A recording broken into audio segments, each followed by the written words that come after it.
Shamaa harka fuunee daawwattoota Leeqaa akkam jirtu? Naguma keessanii fayyaadhaa? Nuti nagaa keenya gara tarabbii isiniin jennaa. Egaa warri chaanaalii kanaaf haaraa taatanii maatii chaanaalii kanaa ta'aa isiniin jenna. Sabiskiraayib godhaatii mallattoo notifikashinii fuuldura kana jirtu tuqaa. Ishee cuqaasaa sana booda gara ishee gurraattii kana irra keessa jirtu kana dabalaatii tuqaa. Yennaa tuqxanii jettan viidiyoon kun viidiyoon Leeqaa appiidhaan hojjetamu kamuu viidiyoo namoota kamuu dursee isin qaqqaba jechuudha. Daftanii akka argitan yookiin immoo akka ilaaltan isin taasisa jechuudha. Barnoota baay'ee irraa barattu jedhneetu abdii qabna. Anis barnoota baay'ee irraa barattu jedheen abdii qaba. Sabiskiraayib gochuun hin dagatinaa. Mee har'aa gara barnoota keenyaatti isin haa dabarsu. Barnootni keenya har'aa wanti inni irratti xiyyeeffatu mee bilbilli dhuunfaa keenyaa yookiin immoo noormaalii bilbila noormaalii yookaan siim kaardii fayyadamnee kan ittiin namootaaf bilbillu.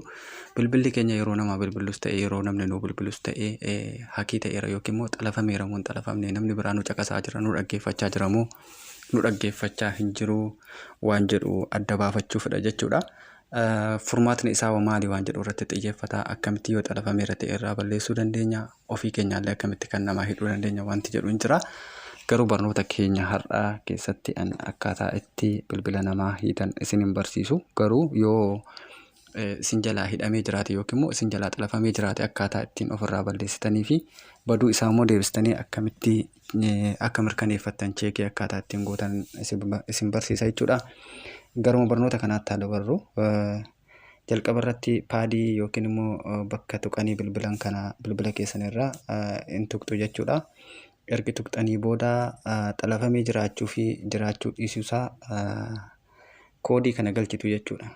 Istaarii yookaan mallattoo urjii itti aansee mallattoo riqichaa achi booda lakkoofsa 61 galchitanii riqicha kanaan itti cuftu jechuudha. Riqicha kanaan cuftanii booda noormaalii akkuma nama dawwaluutti akkuma nama bilbiluutti bilbiltu jechuudha. Yennaa bilbiltan tarii moobaayiliin keessan siimii lama qabaachuu danda'a. Amma kan koo keessa siimii lamatu jira.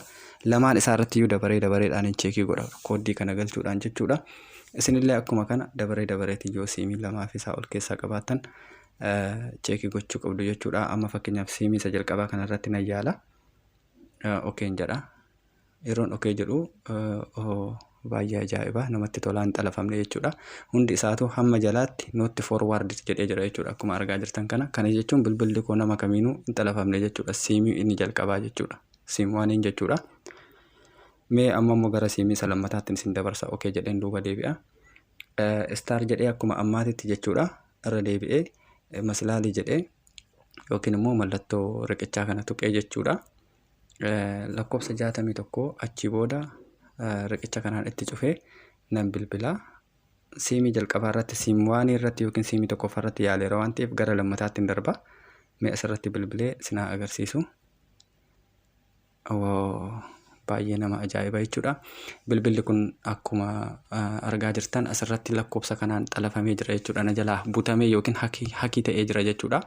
Waan ta'an bilbila kanaan siimii lammataa kanaan godhu hundumaa namichi bilbila kana asirratti galche kun na dhaggeeffataa jira jechuudha. Na dhaggeeffataa jira jechuudha yookiin immoo na caqasaa jira waan an godhu hundaa hordofaa jira jechuudha. Kanaaf mee maal haa godhume akkamitti ofirraa balleessuu danda'a nama kana akkamitti ofirraa dhowwuu danda'a akkamitti of jalaa baasuu danda'a jedhee isin agarsiisu. Okee jedheen dudduuba deebi'a. Ofirraa balleessuudhaaf egaa salphaadha. Ammallee mallattoo riqichaa tuqxu. Riqicha si'a lama yookiin immoo riqicha lama galchitanii achi booda 0 si'a lama galchitu achi booda lakkoofsa lama galchitu achi booda riqicha tokkoon itti cuftu jechuudha. Achi booda hin bilbiltu. Siimii keessan abbaa hidhamee jiru sanarratti abbaa isin jalaa xalafamee jiru sanarratti dawwaltu jechuudha. Amma fakkeenyaaf kan koo asirratti siimii lakkoofsa lammaffaarra jiru kanatti xalafamee jira isarratti hin cuqaasa irraa naaf fada jechuudha.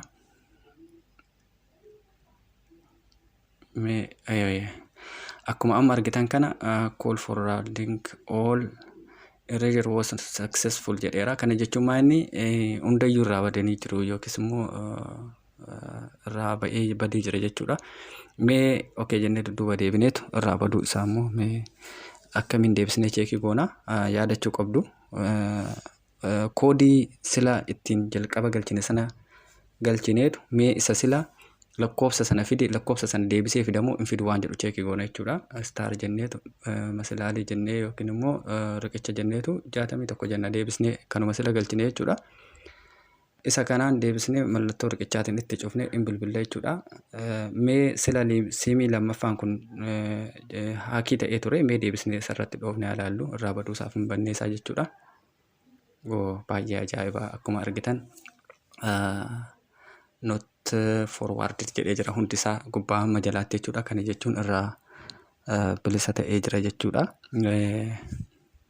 Akka itti fayyadamtan abdiin qaba. Akka bilbila keessan sa'aatii kanarraa kaastanii akka sirreeffattan yookiis immoo akka ilaaltan irra deebitanii abdiin qaba.